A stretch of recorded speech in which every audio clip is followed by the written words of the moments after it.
Shri Sony Cheruvathur നമുക്കൊപ്പം ടെലിഫോണിലുണ്ട്. Shri Sony Cheruvathur, അതിഗംഭീര പ്രകടനമെന്ന് തന്നെ പറയണം അല്ലേ?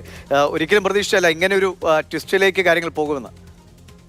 അല്ല, തീർച്ചയായിട്ടും ഈ സീരീസിലുടനീളം നമ്മൾ കാഴ്ചവെച്ച ഒരു ഫൈറ്റിംഗ് സ്പിരിറ്റ്, പ്രത്യേകിച്ച് ബുംറ ഇല്ലാത്ത മത്സരങ്ങളിൽ പോലും സിറാജിനെ പോലുള്ള താരങ്ങൾ അദ്ദേഹം എറിഞ്ഞിട്ടുള്ള ഓവറുകൾ നോക്കുക, ഒരു സമയത്തും ആ ഒരു പോരാട്ട വീര്യം നഷ്ടപ്പെടാതെ ആ അവസാന നിമിഷം വരെ പൊരുതാൻ കാണിച്ച മനസ്സുണ്ടല്ലോ. അപ്പൊ തീർച്ചയായിട്ടും ഈ സീരീസിലുടനീളം നമുക്കത് കാണിക്കാനായിട്ട് സാധിച്ചിരുന്നു.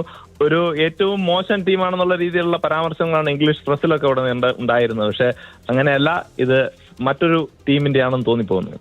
എങ്ങനെയുണ്ട് ഗില്ലടക്കമുള്ളവരുടെ പ്രകടനങ്ങൾ നയിക്കാൻ പുതിയ ആളുകൾ വരുമ്പോൾ വളരെ പ്രതീക്ഷ നൽകുന്ന, അല്ലെങ്കിൽ ഇപ്പോൾ ഇംഗ്ലണ്ടിനെതിരെ ഓവലടക്കമുള്ള അവിടുത്തെ പ്രധാന ഗ്രൗണ്ടുകളിൽ സമനിലയും ജയവും ഒക്കെ പിടിച്ചെടുക്കുന്ന നിലയിലേക്ക് ടീമിനെ പുതിയ നായകന്റെ കീഴിലൊക്കെ കൊണ്ടുവരാൻ കഴിയുന്നത് ഭാവി ഇനിയും നമുക്ക് ആ പ്രതീക്ഷ പകരുന്നത് തന്നെയാണ് അല്ലേ?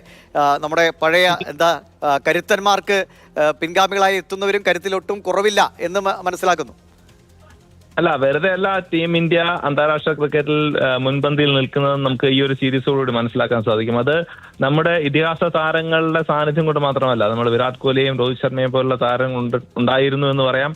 പക്ഷെ അവരില്ലാത്തപ്പോൾ പോലും നമ്മുടെ രണ്ടാം നിരയെന്നോ അല്ലെങ്കിൽ നമ്മുടെ യുവ താരങ്ങളെന്നോ സൂചിപ്പിക്കാവുന്ന താരങ്ങൾ ഇത്ര വലിയ വേദിയിലേക്ക്, നമുക്കറിയാം ഇംഗ്ലണ്ട് പോലുള്ള സാഹചര്യങ്ങളിൽ വളരെ വ്യത്യസ്തമായ സാഹചര്യങ്ങളാണ്. അതിനേക്കാൾ കൂടുതൽ ചരിത്രത്തിനും ആ ഒരു സ്റ്റാറ്റ്സിനും ഒക്കെ ഒരുപാട് പ്രാധാന്യമുള്ള, പലപ്പോഴും യുവ താരങ്ങൾക്ക് IPL കളിച്ചിട്ടുള്ള വേദിയിൽ നിന്ന് ഒരു പക്ഷേ ഈ ടെസ്റ്റ് ക്രിക്കറ്റിന്റെ ഏറ്റവും വലിയ ഒരു പടിയിലേക്ക് എത്തുമ്പോൾ ഒന്ന് പതറിപ്പോവാവുന്നതാണ്. പക്ഷെ അങ്ങനെയല്ല, ഈ യുവ താരങ്ങൾ, ഈ യുവ ടീം എന്തിനും തയ്യാറായിട്ടുള്ളവരാണ്, കരുത്തുള്ളവരാണെന്ന് തെളിയിച്ചിരിക്കുകയാണ് ഈ സീരീസിനോടുകൂടി. ശരി, വളരെ നന്ദി ശ്രീ സോണി ചെറുവത്തൂർ പ്രതികരണം അറിയിച്ചതിന്.